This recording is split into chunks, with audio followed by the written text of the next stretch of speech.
이과, 성막에 사용된 길이들. 출애굽기 25장 8절에서 10절 말씀. 내가 그들 중에 거할 성소를 그들을 시켜 나를 위하여 짓되 무릇 내가 내게 보이는 대로 장막의 식양과 그 기구의 식양을 따라 지을지니라. 그들은 조각목으로 궤를 짓되 장이 2규빗 반, 광이 1규빗 반, 고가 1규빗 반이 되게 하고. 이는 하나님의 말씀이니라. 아멘. 안녕하세요. 네, 오늘은 이과 성막에 사용된 길이들이라는 제목으로 함께 은혜를 나누겠습니다. 먼저 첫 번째로 성막의 설계도와 제사 규례에 대한 말씀이 언제 선포되었는가 생각을 해볼 때 6차 등정에서 하나님이 이것을 세밀하게 가르쳐 주셨죠. 출애굽기 25장 8절부터 31장 11절까지 25장 8절부터 31장 11절까지 굉장히 긴 부분인데 여기에 기록된 것이 바로 성막의 설계도 그리고 제사 규례에 대한 말씀이라는 것을 우리는 알고 있어야 됩니다. 총 40일 동안 하나님이 보여주셨죠. 그래서 출애굽기 25장 9절 오늘 본문 말씀을 보실 때에도 내가 너에게 보이는 대로 장막의 식양과 그 기구의 식양을 따라 지을지니라. 하나님이 모세에게 식양을 보여주셨어요. 식양. 근데 이 식양을 히브리어로 보면은 티브니트라고 합니다. 티브니트는 형태, 구조물이라는 뜻이 있는데요. 함축적으로 생각을 해보면 닮음이라는 뜻도 있습니다. 누구랑 닮았을까요? 예수님과 닮은 모양으로 만들었죠. 우리 지난 시간에 예수님은 참것, 그다음에 하늘에 있는 것 이렇게 설명을 했고 그거의 모형이 성막이라고 배웠습니다. 그래서 식양은 티브니트이고 하나님이 보여주신 그 모양인데 그거대로 지어라라고 명령을 하시죠.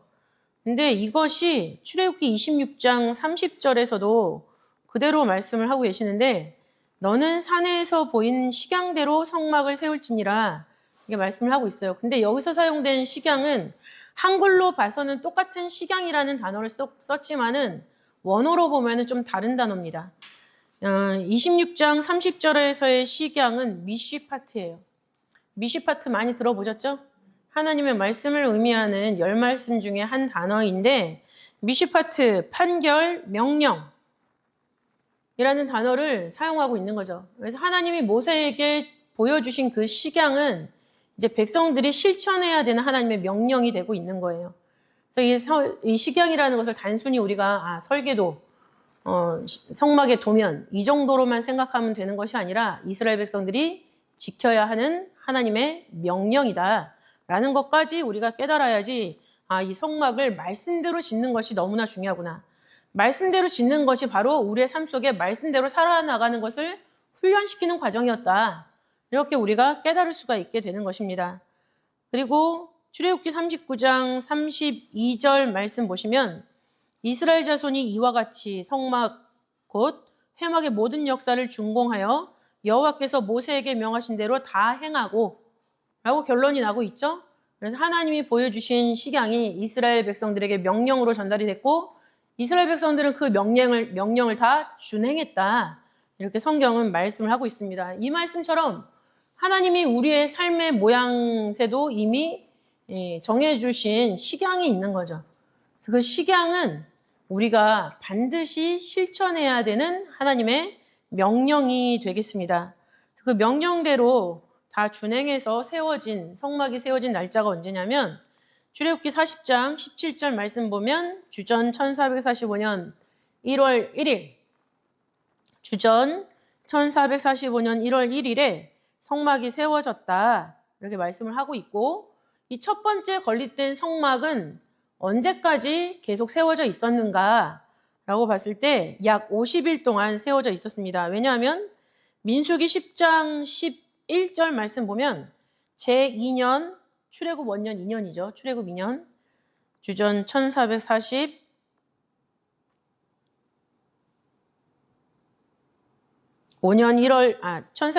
1월 1일에 세워져서 역시 1445년 2월 20날 구름이 증거막에서 떠오름에 이스라엘 백성들이 그걸 다 정리해서 떠나고 있는 모습을 보여주고 있죠. 그래서 1월 1일부터 2월 20날 출발을 했다라고 했을 때 50일 동안 성막이 세워져 있었다라는 것을 우리는 알 수가 있습니다.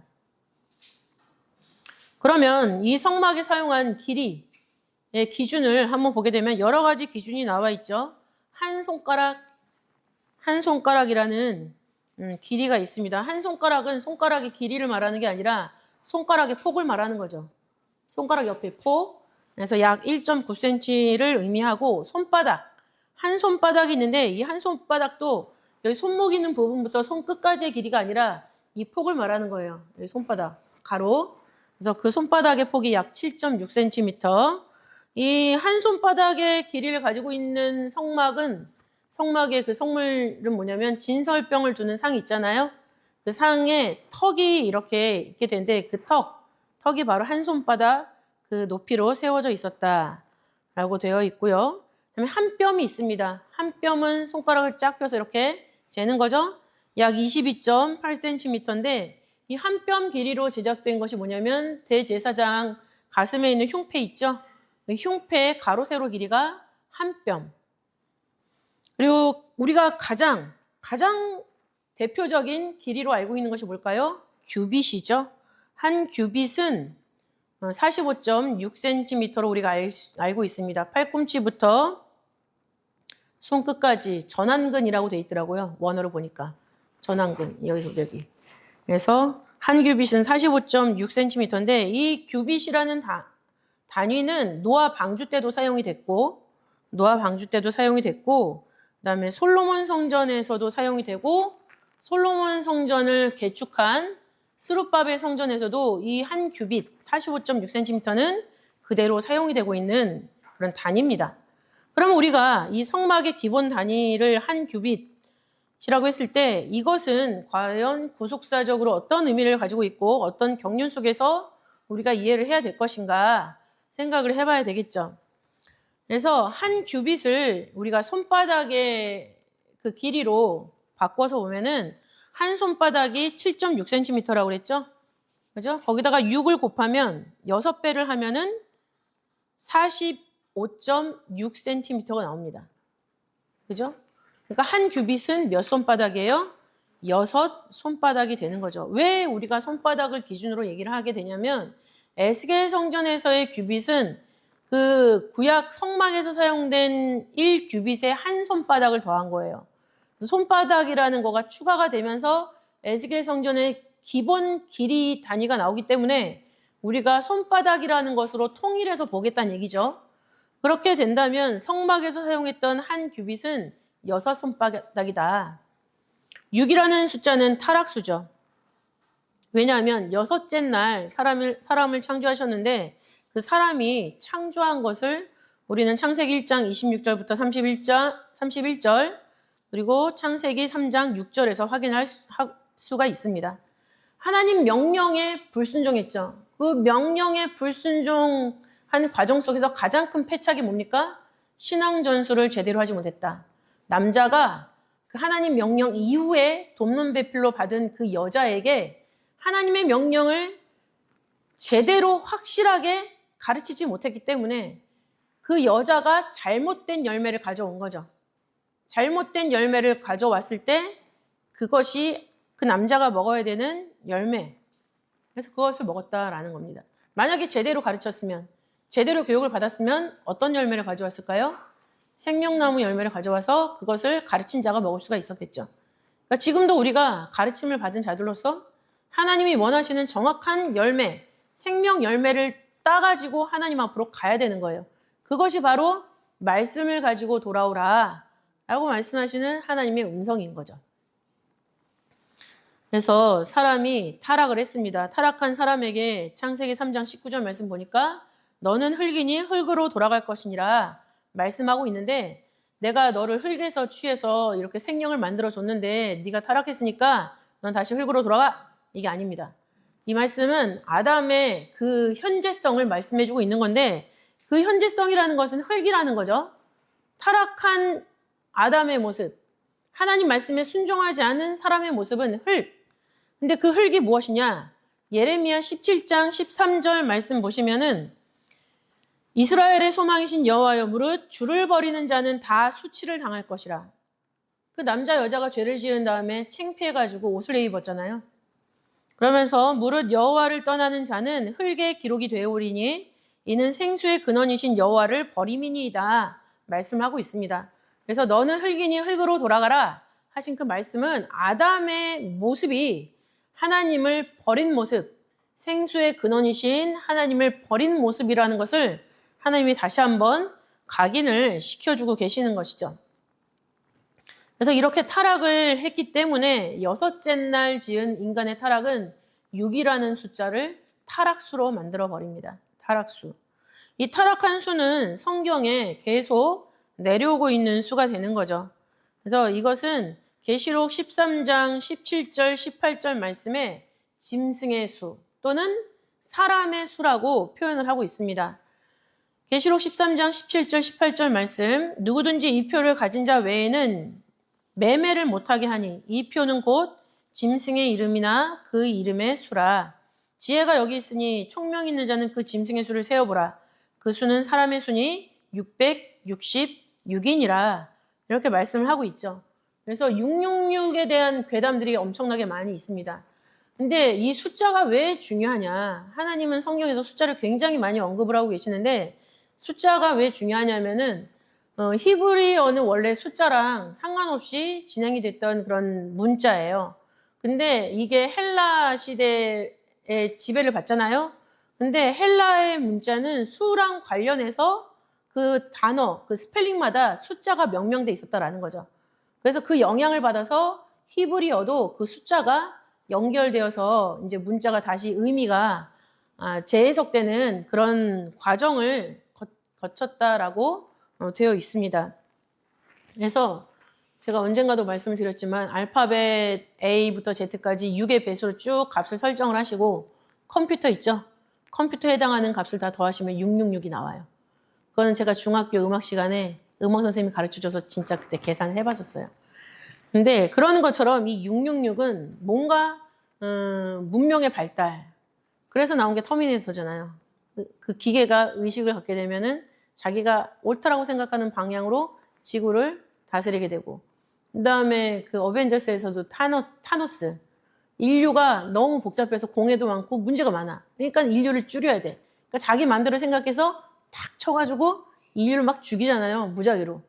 그러니까는 그런 상상들의 기반이 뭐냐면 바로 666에서 나오는 생각들이에요. 그게. 그래서 666은 성경에서 어떻게 보느냐 적그리스도의 숫자죠. 왜냐하면 짐승의 수라고 말씀을 하고 있잖아요. 그리고 그 수는 사람의 수예요. 왜? 사람은 타락하는 존재죠. 그러니까 타락의 수란 얘기예요. 타락의 수. 그러면은 이 타락한 6이라는 것을 해결을 해야 되는데 이 타락을 해결할 수 있는 분은 누구밖에 안 계십니까? 예수님밖에 안 계세요. 예수님. 예수님 뿐이시다. 라는 거죠. 그래서 성막이 6손바닥, 6손바닥, 6이라는 숫자로 표현이 되고 있는 것은 뭐냐면은 그 6이라는 숫자가 타락, 죄를 의미하는데 그것을 그 안에서 제사를 드리는 것을 통해서 이 죄를 원천적으로 다 해결해 주시는 예수님을 향해서 바라봐라. 예수님을 향해 가라. 라고 우리한테 말씀을 해 주시는 거죠. 그래서 우리가 지난 시간에 성막에 있는 모든 성물들이 다 예수님을 예표하는 것이다 라고 배웠잖아요. 그래서 이 죄를 해결해야 되는 그런 의미를 성막의 기본 단위 1규빗이 가지고 있는 것입니다. 로마서 8장 3절부터 6절 말씀 보시면은 율법의 요구가 나옵니다.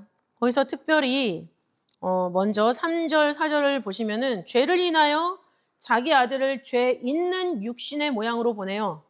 육신의 죄를 정하사 하나님이 예수님을 육신을 입혀서 이 땅에 내보내셨다라는 거죠. 말씀이 육신을 입고 오셨다는 얘기예요. 근데 그 안에 죄를 정하셨어요. 우리가 지난 고난주간에서도 말씀의 은혜를 받았지만 이 인류의 과거, 현재, 미래에 오는 모든 인류들의 죄를 예수님의 그 몸뚱아리에 다 집어넣었다는 얘기예요. 그래서 당연히 죽어야 되는 몸뚱이로 만드신 거죠. 그것이 바로 여기에 있는 말씀이에요. 죄가 있는 육신의 모양으로 보내서 육신의 죄를 정하사 육신을 좇지 않고 그 영을 쫓아 행하는 자에게 율법의 요구를 이루어지게 하려 하십니다. 율법의 요구는 뭡니까? 율법의 요구는 사망이에요. 사망인데 육신을 그 위에 뒤에 나오는 5절, 6절을 보시면 육신을 쫓는 자는 사망. 하지만 영을 쫓는 자는 생명과 평안. 이렇게 말씀하고 있잖아요. 그러니까 예수님을 쫓으면은 예수님의 육신에 정하신 그 죄를 가지고 다 십자가에 도마를 하셨기 때문에 생명으로 율법의 요구를 충족시키는 거예요. 예수님이 나 대신에 돌아가셨으니까 그 요구를 충족하고 나는 하나님의 영을 쫓는 사람으로서 생명과 평안의 길을 갈 수 있다는 얘기죠. 그러나 예수님을 믿지 않으면 율법의 요구를 내가 감당해야 돼요. 그러니까 육신을 쫓는 자는 그 결과가 사망이라고 말씀을 하고 있는 거죠. 그러니까는 죄 해결은 그 율법의 요구가 죄가 있으면 죽어야 된다. 로마서 6장 23절에 있죠. 죄의 삭은 사망이다. 그 율법의 요구를 이루어지기 위해서 예수님을 보내주셨다. 예수님을 통해서만 우리가 죄를 용서함 받을 수 있다라는 것을 성막을 통해서 그 성막 안에서 제사를 드리게 함으로 말미암아 우리에게 알게 해주시는 거죠. 그래서 예수님이 스스로 제물이 되셨다라는 말씀이 있죠. 에베소서 5장 2절을 보시면은 그는 우리를 위하여 자신을 버리사 향기로운 제물과 생축으로 하나님께 드리셨느니라 말씀하고 있습니다. 예수님이 우리 때문에 자기를 버리시고 스스로 향기로운 제물과 생축이 되셨다 말씀하고 있는 거죠. 그리고 히브리서 9장 28절에 단번에 드리셨습니다. 망설이지 않으셨어요. 하나님의 뜻을 위해서 단번에 자기를 드리셨다 말씀을 하고 있는데 이것을 히브리서 10장 5절에서는 하나님이 이미 예비하신 걸로 기록을 하고 있습니다. 세상에 임하실 때 가라사대 하나님이 제사와 예물을 원치 아니하시고 오직 나를 위하여 한 몸을 예비하셨도다. 이제 보여지는 소, 염소, 양 이런 제사가 아니라 예수님 말씀이 직접 육신을 입고 오셔서 죄를 다 품으시고 그 다음에 돌아가시는 걸로 완벽한 제사, 단 한 번에 완벽한 제사를 드리시는 것, 그것을 한 몸을 예비하신 걸로 말씀을 하고 있죠. 예수님 자체가 제물이라는 뜻입니다. 그래서 요한복음 1장 29절 보면 보라 세상 죄를 지고 가는 하나님의 어린 양이로다 말씀하고 있죠. 세상 죄를 지고 가는 하나님의 어린 양, 유월절 양을 예표하고 있습니다. 또 요한일서 2장 2절에서는 저는 우리 죄를 위한 화목제물이시다 말씀하고 있죠. 화목제물, 하나님과 우리 사이의 중보로서 화목제물로 드려지신 예수 그리스도. 하나님과 우리 사이에 화목이 되려면 죄가 없어야 돼요. 죄는 하나님과 우리 사이의 깊은 구렁과 같은 것이죠. 그리고 이사야 53장 10절 말씀 보시면 그 영혼을 속건 제물로 드렸다. 예수님의 영혼을 속건 제물로 드려서 하나님 앞에 우리와의 화목을 실행하셨다라는 것을 기록을 하고 있습니다. 그렇기 때문에 이렇게 6이라는 죄악을 예표하는 숫자를 해결하신 예수님을 통해서 우리는 의와 거룩함을 얻죠. 히브리서 10장 10절 말씀 보시면은 이 뜻을 조차 예수 그리스도의 몸을 단번에 들이심으로 말미암아 우리가 거룩함을 얻었노라 말씀을 하고 있어요. 그러니까 예수님이 우리의 원죄, 유전죄, 자범죄를 용서하셨어요. 그 예수님 우리가 믿는단 말이죠. 그러면 그 예수님을 믿으면 예수님이 그 몸을 단번에 들이신 것을 통해서 우리가 거룩을 획득하게 되는 것, 그것을 말씀하고 있습니다. 또 로마서 10장 4절 말씀을 보시면은 그리스도는 모든 믿는 자에게 의를 이루기 위하여 율법의 마침이 되시니라. 의를 이루기 위해서, 우리에게 의를 이루어주기 위해서 율법의 마침, 율법의 요구를 완성하셨다. 이렇게 말씀을 하고 있는 거죠. 그래서 예수님이 십자가에 돌아가시면서 우리에게 주신 것을 꼽으라면 의와 거룩이에요. 근데 의와 거룩이라는 거는 하나님 나라에 갈 수 있는 자격이에요. 하나님 나라에 갈 수 있는 자격, 그리고 그 자격을 획득한 사람이 바로 에스겔 성전이 되는 거죠. 그 사람이 곧 하나님의 신부가 되는 거룩한 성 예루살렘으로 비유가 되는 거예요. 그래서 성막이라는 것은 육이 기본이 되어서 우리의 죄를 예수님을 영접함으로 말미암아 우리의 죄가 다 속하여지는 것을 의미한다면 그 터 위에서 지어지는 에스겔 성전은 그 1규빗에 한 손바닥을 더하면 7손바닥이잖아요. 7이라는 숫자를 근거로 해서 이제는 죄가 없이 의와 거룩을 가지고 지어져 가는 성전이 바로 에스겔 성전인 것을 나타내주고 있는 거죠.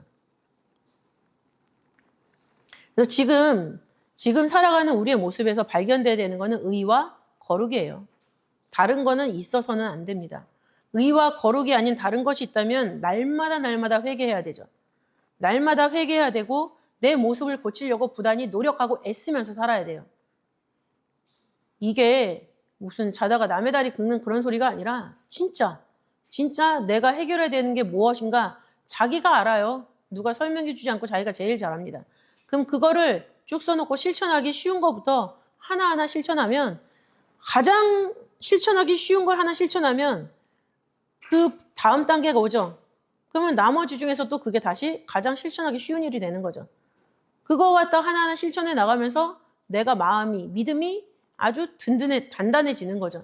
그러면은 어떠한 환난과 시험이 온다 하더라도 그거를 하나님의 관점에서 내가 깨달을 수가 있는 거예요. 하나님의 관점에서 깨달으면은 인간으로서는 진짜 바보 멍청이 같고 할 수 없는 일 같지만은 해낸다는 거죠. 우리가 그렇게 바뀌면 그런 사람에게 마지막 말씀을 줬을 때 그 말씀을 깨닫고 캐치하고 변화하는 거예요. 근데 한 말씀도 깨닫는 걸 실천하지 못하고 있다. 그럼 마지막에 변화의 말씀이 딱 왔을 때 못 깨달아요, 그 사람은. 노아 홍수 때랑 똑같다 그랬잖아요. 노아 홍수 때 어땠어요? 물이 코에 들어가서 이제 막 죽어가는데도 하나님 말씀을 깨닫지 못하고 죽었다 그렇게 기록하고 있잖아요. 그런 현상이 지금 있는 거예요, 지금.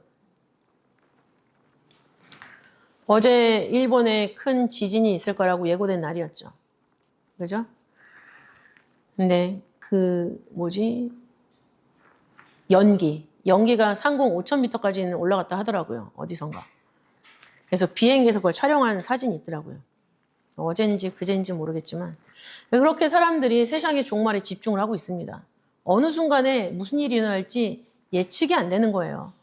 근데 그런 불확실한 세상을 살면서 자기의 생각만 확실하게 붙잡고 가면은 그거는 굉장히 지푸라기를 잡고 가는 거와 다름이 없죠. 확실한 것은 말씀밖에 없습니다. 말씀. 내가 하나하나 생활에서 실천해 나가는 게 가장 확실한 거예요. 확실한 걸 붙잡고 가고 있는 거죠. 그래서 의와 거룩을 행하는 자로서의 삶이 우리에게 필요합니다. 로마서 3장 31절 말씀 보시면은 우리가 믿음으로 말미암아 율법을 폐하느뇨 그럴 수 없느니라 도리어 율법을 굳게 세우느니라 이렇게 말씀을 하고 있어요.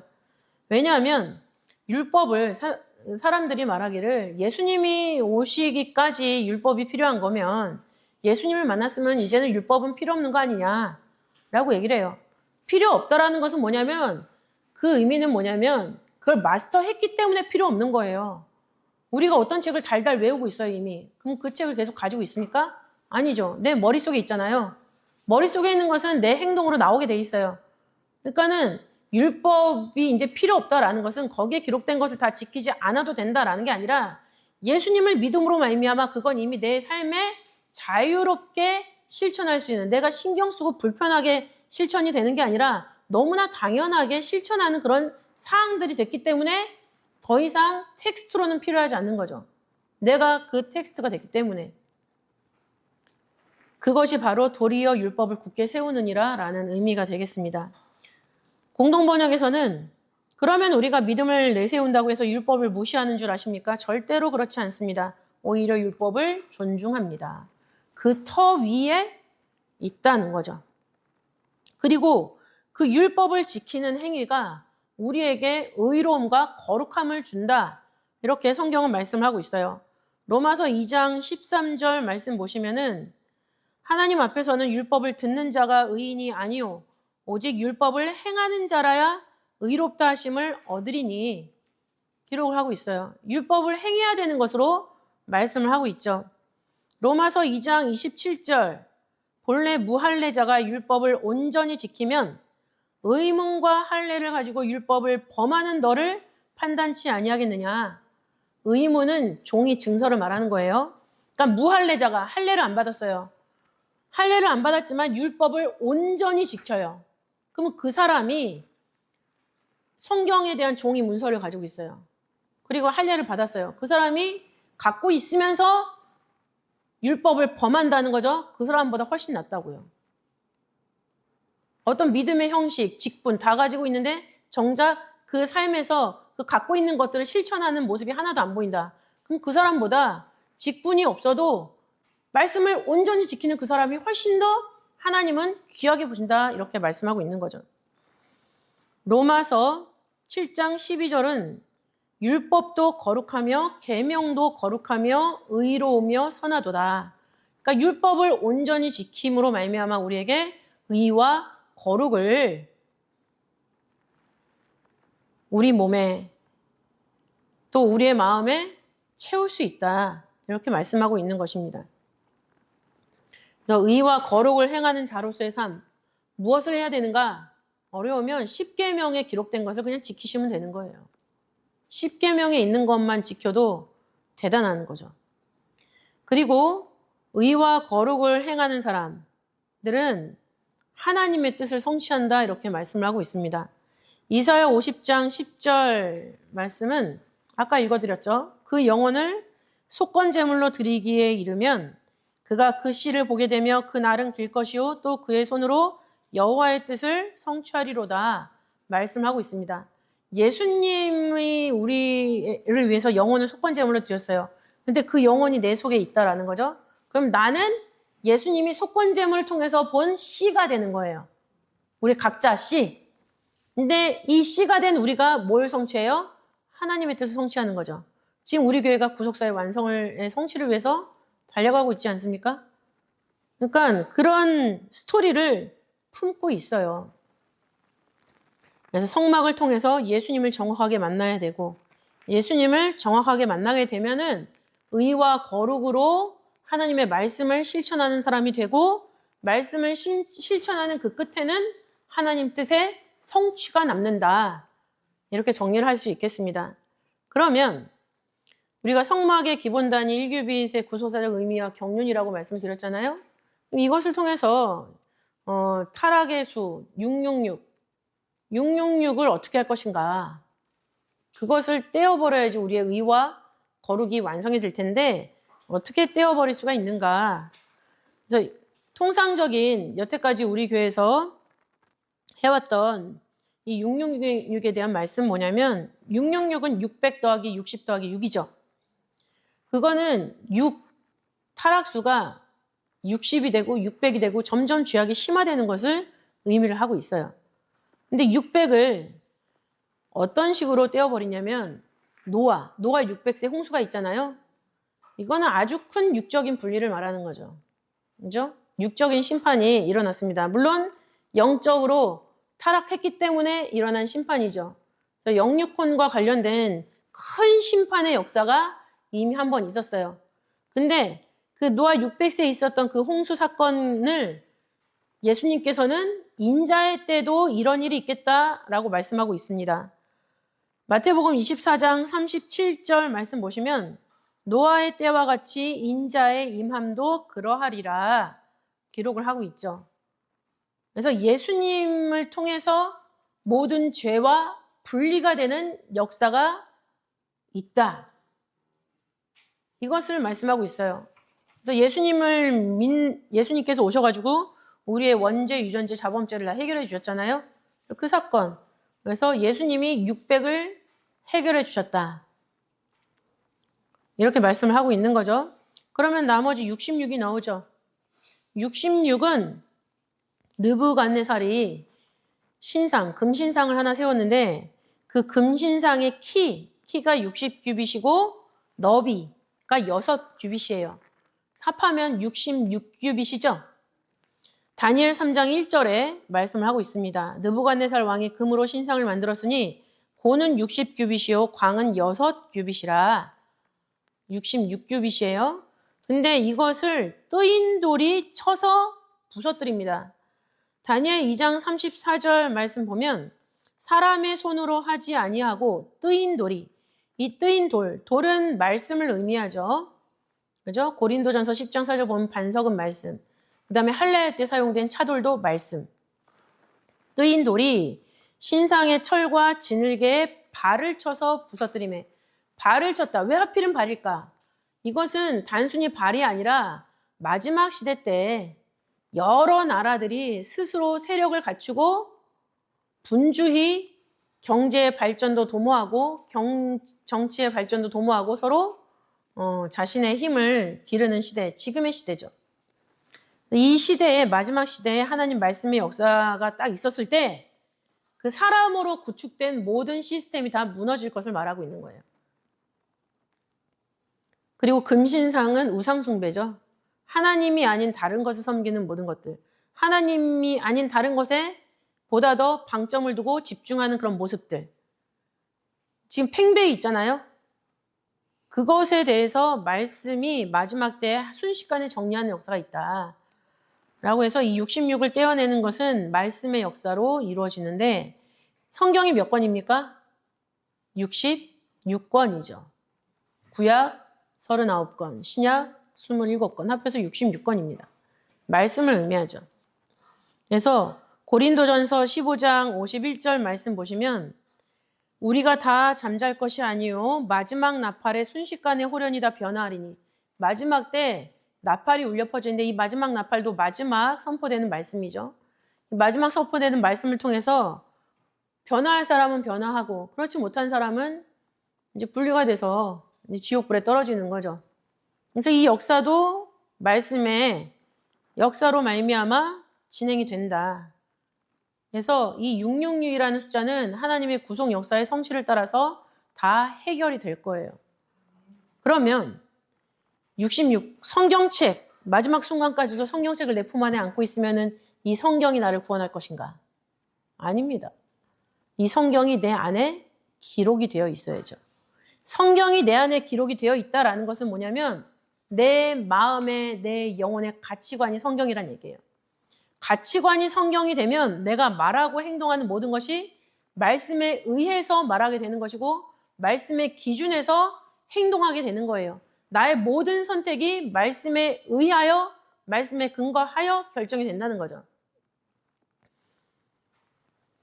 그래서 큰 분리가 일어난 다음에는 우리 마음의 분리 또 우리의 영의 분리가 차츰차츰 일어나게 되는데 이것을 성경에 기록된 어떤 구속 역사의 흐름에서 이거를 지켜낸 과정 속에서는 어떤 순서와 단계가 있을까라고 고민을 해봤을 때 600을 인물 중심으로 생각을 해봤을 때 600을 예수님이 해결을 하셨다면은 66이 남잖아요.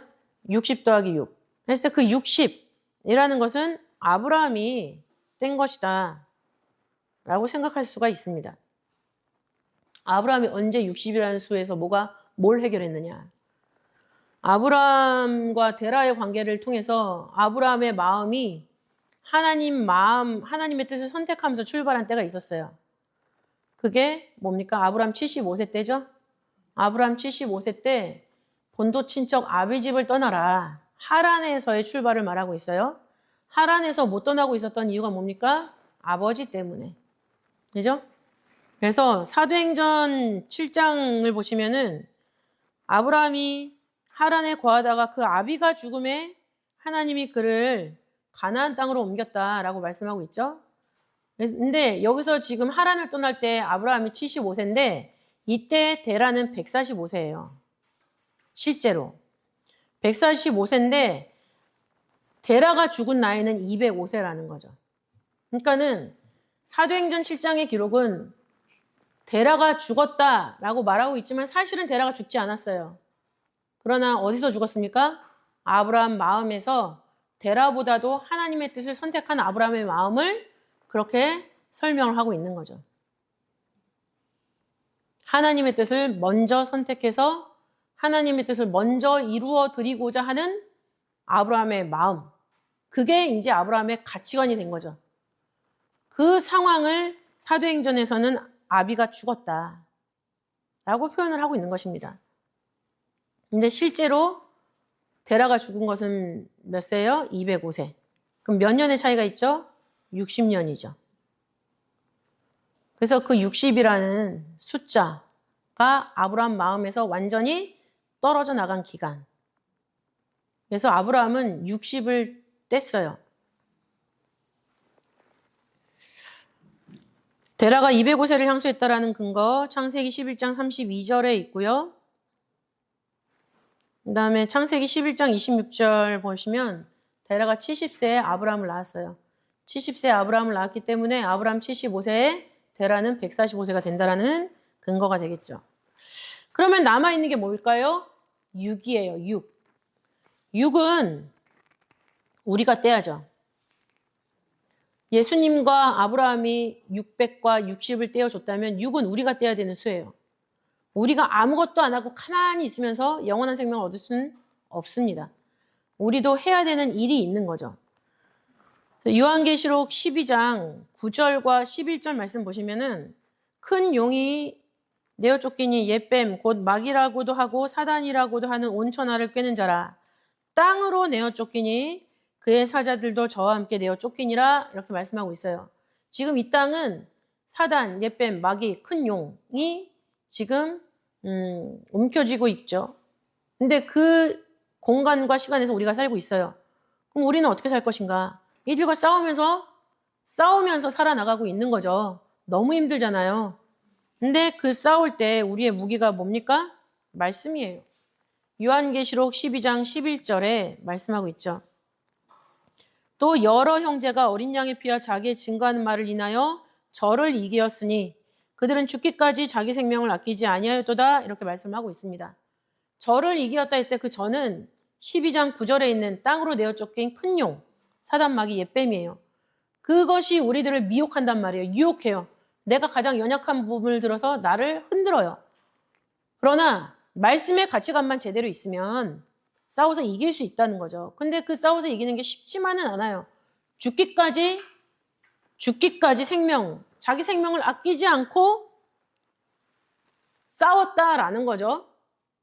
근데 그 싸우는 무기가 뭡니까? 어린 양의 피, 오직 예수의 신앙, 또 자기의 증거하는 말, 내 안에 내 삶을 대표할 수 있는 말씀 한 구절. 그 다음에 내가 왜 지금 이 교회에서 신앙생활을 하고 있는지 내 스스로 설명할 수 있는 성경의 근거. 그거가 있는 사람은 말씀의 가치관이 정립된 사람이에요. 그래서 말씀의 가치관을 확실하게 정립하고 하나님의 뜻을 이루기 위해서 선택한 아브라함처럼 우리도 그렇게 말씀 기준으로 선택을 하고 그 기준에 따라서 이길 때 마지막 6이라는 타락수를 우리가 해결할 수 있는 거죠. 그걸 해결한 사람이 바로 성막의 구속 경륜을 완성한 사람. 완성을 한 터 위에서 에스겔 성전으로 건널 사람이 되는 거죠. 그래서 제가 이 시간을 빌어서 이 시간 이런 주일 9시부터 진행되는 구속사 공부를 통해서 드리는 말씀은 지금 수년 동안 들으셨기 때문에 한 가지라는 걸 분명히 알고 계실 거예요.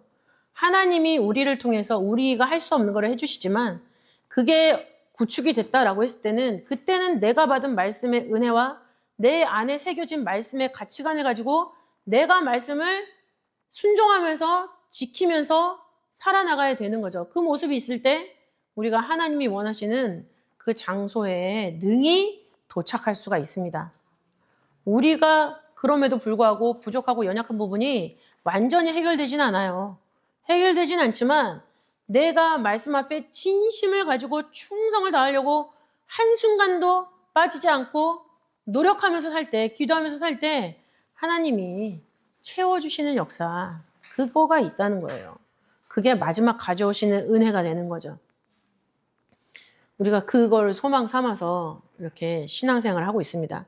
그래서 성경 구속사 시리즈가 그래서 어려운 거예요. 옛날에 우리가 기초 말씀 공부 10단계 말씀 막 이렇게 공부를 할 때는 너무 좋잖아요. 왜냐면 시작이 이렇고 끝이 이렇다라는 걸 아니까 너무 소망만 배우는 거예요.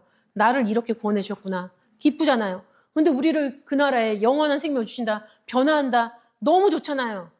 근데 그 사이를 메꿔야 되는 우리의 삶이 있는 거예요. 그게 구속사예요. 그게 우리가 실천해야 될 거가 있으니까 왜 이렇게 힘드냐? 이 얘기가 나오는 거죠. 근데 힘들어도 해야 되는 거예요. 그리고 그거를 해야만 우리가 진짜 하나님 믿는 사람이 되는 거죠. 그래서 모든 강의마다 다 그거가 한 줄기예요. 왜냐하면 성경에서 말씀하신 길은 그거 한 개이기 때문에, 그 한 가지이기 때문에 그거를 오늘은 성막에 사용된 길이를 통해서 다시 한번 일깨워 주시는 거죠. 그래서 우리는 6이라는 타락의 수를 벗어버리고 7, 완전수로 거듭나야 됩니다. 그래야지 그 거듭난 모습으로 하나님 나라에 하나님의 신부로 하나님의 거룩한 성 예루살렘으로 에스겔 성전으로 들어갈 수가 있는 거죠. 그래서 그것을 생각하시고 우리가 겪어야 되는 모든 과정이 있으면 하나님이 주시는 말씀으로 다 이겨낼 수 있도록 해달라고 기도하시면서 승리하시는 우리 어린이구역 선교 모든 선생님들이 되시기를 바라겠습니다. 기도하고 봉헌하겠습니다. 사랑이 많으신 아버지 하나님 감사드립니다. 아버지 성막의 길이들을 통하여서 저희들 성경에 말씀하신 하나님의 수를 통해 아버지 우리가 또한 감당해야 되는 구속의 길을 다시 한번 생각해 보았습니다. 아버지 하나님 성막에 계시하신 그 6이라는 숫자를 통하여서 아버지 저희들 죄악을 생각나게 하시고 또한 죄를 해결할 수 있는 예수님을 만나게 해 주셨사오니 예수님을 만난 우리는 아버지 의롭고 거룩한 사람으로서 하나님 말씀의 뜻에 온전한 성취, 완전한 성취를 위하여서 저희들이 또한 감당해야 될 몫을 능히 넉넉히 감당할 수 있도록 아버지께서 힘과 능력과 지혜를 덧입혀 주시옵소서. 아버지께서 주신 것으로 다른 장사하지 않고 아버지께서 주신 것으로 아버지께서 원하시는 장사를 하여서 30배, 60배, 100배 결실로 아버지께 바쳐드리는 역사를 저희들 능히 해낼 수 있도록 붙잡아 주시고 그 역사를 감당하는 것이 하나님께만 기쁜 것이 아니라 우리 각자도 신앙의 보람과 만족과 이 삶에서도 아버지 잘 되는 그런 축복으로 누릴 수 있도록 인도하여 주시옵소서. 주신 말씀에 감사하여 봉헌합니다. 아버지 저희들의 믿음의 그 중심을 아버지께서 살펴주시고 아버지 말씀 앞에 뜻에 집중하는 충성만 바라봐 주셔서 아버지 하나님 저희들 오늘 하루 하나님 앞에 저희들을 바치는 믿음의 증거로 아버지 말씀 앞에 봉헌할 수 있도록 인도하여 주시옵소서. 감사드리오며 사랑이 많으신 예수님 이름으로 기도 올려옵나이다. 아멘.